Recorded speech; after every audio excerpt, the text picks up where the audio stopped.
পিআরের 11টা লাভ 11টা ক্ষতি। প্রথম লাভ হলো কালো টাকার ব্যবহার বন্ধ হবে। ওই যে বললাম হুন্ডা আর গুন্ডা কেনার জন্য টাকা কেউ খরচ করবে না তখন আসন ভিত্তিতে।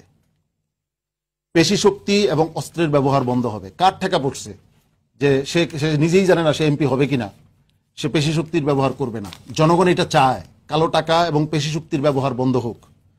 স্থানীয় সরকার ব্যবস্থা বাঁচবে। এখনকার সংসদ সদস্যরা একজন জমিদার হয়ে যায়। সংসদ সদস্য সে আইন প্রণয়নে কাজ করবে, সে রাস্তাঘাটের বরাদ্দ নিয়ে সে কেন পড়ে থাকবে, সে কেন ইউনিয়ন পরিষদের কে ইনভ্যালিড করে দিবে, উপজেলা পরিষদকে কেন ইনভ্যালিড করে দিবে। জনগণ সবাই জানেন যে একজন এমপি উপজেলা চেয়ারম্যানকে কাজ করতে দেয় না, উপজেলা পরিষদকে কাজ করতে দেয় না, জেলা পরিষদ অকার্যকর। পিআর হলে স্থানীয় সরকার ব্যবস্থা বাঁচবে। 4 নাম্বার, নর্তকী, মাস্তান, অযোগ্যদের সংসদে যাওয়া বন্ধ হবে। কারণ এখন তো ওই হুন্ডার গুন্ডার মাধ্যমে নর্তকী যায়, যে বাংলা পড়তে পারে না সংসদে দাঁড়ায় এমন লোক সংসদ সদস্য হয়। টাকার কুমির, কথা বলতে পারে না, দেশ সম্পর্কে 2টা কথা সে চিন্তাও করতে পারে না, সে চলে যায় আমাদের দেশের মালিক হয়ে যায়, সংসদ সদস্য হয়ে যায়। এটা বন্ধ হবে। 5 নাম্বার, রাজপথে হরতাল, মারামারি, সমাবেশের কালচার বন্ধ হবে। কারণ তখন সকল রাজনীতির মূল প্রাণকেন্দ্র হবে হলো সংসদ, কারণ সবাই ওখানে থাকবে, ওখানে ডিবেট হবে। 6 নাম্বার, ফেসিবাদী শাসন ব্যবস্থা জারি বন্ধ হবে। কারণ এই সংসদ সদস্যরা দেখা গেল 25% ভোট পেয়ে বা 30% ভোট পেয়ে 100 ভাগ মাতবরি করা শুরু করেন একটা দল, এবং তারা পুরোপুরি ফেসিবাদী ব্যবস্থা কায়েম করেন, কারণ তারা সবকিছুর মালিক হয়ে যান তখন। কিন্তু যদি পিআর পদ্ধতিতে নির্বাচন হয় এটা বন্ধ হয়ে যাবে। সরকারের জবাবদিহিতা নিশ্চিত হবে, কারণ সংসদে তখন প্রতিটা প্রশ্নের জবাব দিতে হবে। ইচ্ছা করলেই আমি কোনো আইন করতে পারবো না।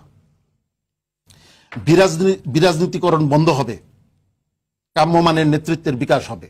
কারণ এখন জেনজি রাজনীতি থেকে দূরে সরে যাচ্ছে। কেন?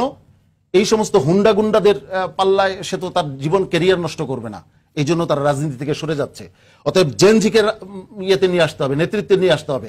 তারা নেতৃত্বে আসবে তখনই আসবে যখন আপনি একটা ভালোভাবে একজন বিচক্ষণ ব্যক্তি যে দেশের আইন সম্পর্কে কথা বলতে পারে, সে কি নির্বাচনে পাশ করে আসতে পারে? পারে না।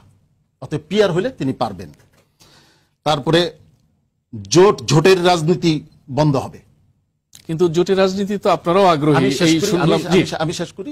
জোটের রাজনীতি বন্ধ হবে, কারণ এই জোটের লেজুর ধরে এমন এমন দল আছে, সেই দলের নাম, সেই জোটের মূল যে প্রধান দল, সেই দলও মুখস্থ বলতে পারে না, বা একজন বা দুইজনের বেশি নেতার নামও বলতে পারে নাই সারা দেশে, সাইনবোর্ড ছাড়া কিছু নাই। এগুলি বন্ধ হবে। স্থিতিশীল রাজনৈতিক পরিবেশ আসবে 10 নাম্বার। এবং 11 নাম্বার, নমিনেশন নিয়ে দলের ভেতর তৃতীয় বিশ্বযুদ্ধ বন্ধ হবে। আজকে যে তৃতীয় বিশ্বযুদ্ধ দেখলাম, কি বললেন? 15-16 বছর রুমিন ফারহানা যাদের জন্য লড়াই করছেন সেই তারাই তাকে ধাক্কা দেয়, যুবদল এবং বিএনপির তারা তাকে ধাক্কাধাক্কি দেয়। আমি তো দেখতেছি যদি এই নির্বাচন হয়, তাহলে বিএনপির কেন্দ্রীয় নেতৃত্ব এলাকায় যেতে পারবে না, মারামারি খুনাখুনি পর্যন্ত হয়ে যাবে। আমি সর্বশেষ একটা কথা বলে আমার এইবারে শেষ করতে চাই। বিএনপির মধ্যে আওয়ামীকরণ হয়ে গেছে।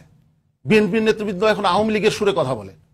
এই যে আমাদের বিএনপির 2 উপদেষ্টা, একজন জিপ কাইটা কালো কুকুর দিয়ে খাওয়াবে, আরেকজন বলতেছে 5ই আগস্ট নাকি হয়েছে ইয়ার দ্বারা, কি বলে, কালো শক্তির দ্বারা, এবং রাজাকারের বাচ্চা বান্দির পুত বলে এই লোক অশ্লীল ভাষায় কথা বলে। মোটামুটি আপনার কথা আমরা শুনতে পেরেছি আর কি।